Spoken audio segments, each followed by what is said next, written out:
guys! So it's turning from fall to winter where I'm at, so you know what that means. It's time to talk about Persephone and Hades. So we have three main players in this story: Persephone, Hades, and Demeter. And yes, for all of you who didn't know, Persephone is pronounced Persephone, not Persephone.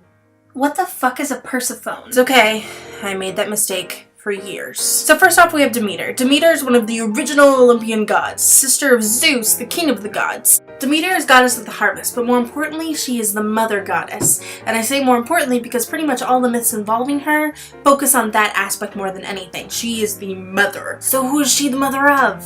That would be Persephone. Told you she would come into play. So Persephone is goddess of the flowers because as this young, innocent girl frolics through fields, flowers pop up wherever she sets foot. So there's this concept or theory that there's these archetypes that appear in stories throughout all of history. Keywords for a Google search would be the hero's journey archetypes. So there's this archetype called the innocent, and Persephone would pretty much fit this role. She's literally the epitome of youthful, carefree, free-spirited, innocent beauty. But of course, if we left her as is, one, there would be no character development, and two, it would be pretty boring for Greek mythology standards. Cue Hades. Hades is another one of the Olympian originals, brother of Zeus and Demeter. But he didn't get to live in Mount Olympus with the rest of his family. He was instead sent down to the underworld to be god of the dead. Basically, Hades is the outcasted, emo, socially awkward relative of the Olympian family.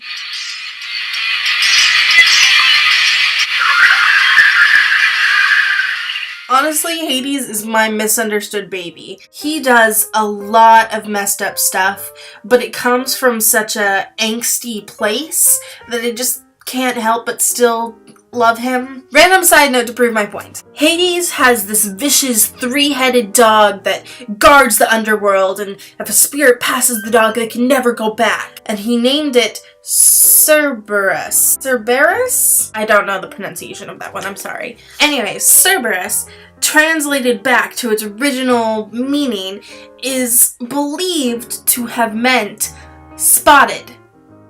Let that sink in. That's right, Mr. Tough Guy Hades, Lord of the Underworld, named his dog Spot. Literally the cutest. Whatever, I'm so punk rock. So, one day, Persephone is frolicking through fields and manages to get out of her mother's sight. Like a ditz. Hades has a massive crush on this girl.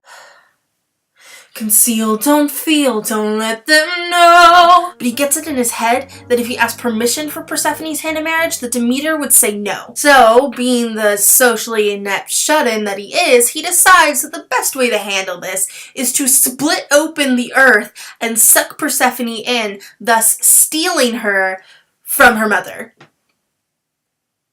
I've fallen.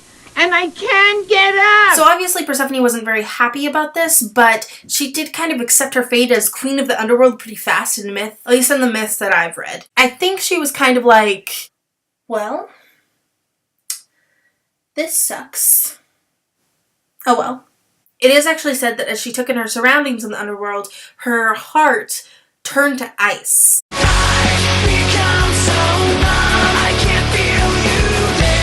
And Hades kind of just awkwardly walked her to his throne like, please love me, please love me, please love me, please love me. Above Earth, Demeter is freaking out like she's ready to call 911.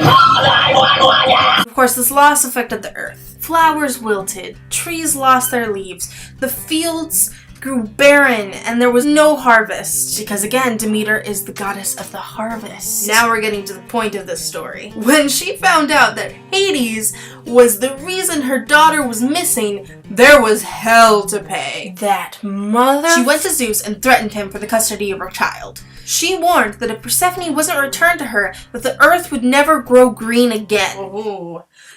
Calm your tits.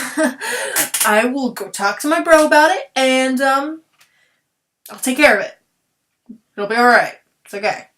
Okay, so he was a little too busy in actuality, so he sent the messenger god, Hermes, to take care of his shit for him. Unfortunately, Hermes got there a bit late. See, Hades let Persephone go and followed orders because no one wants to deal with the wrath of Zeus or Demeter for that matter. She is pretty badass, but she's the mother, so you don't get to see a lot of it, unfortunately. Misogynist world! But Persephone, during her stay, had eaten 3 pomegranate seeds from the Garden of the Dead. Like an idiot. It wasn't my fault, okay? I was starving. Because of this, Persephone was like contractually obligated to return to the underworld. Zeus was in the middle between his siblings, like, this is awkward.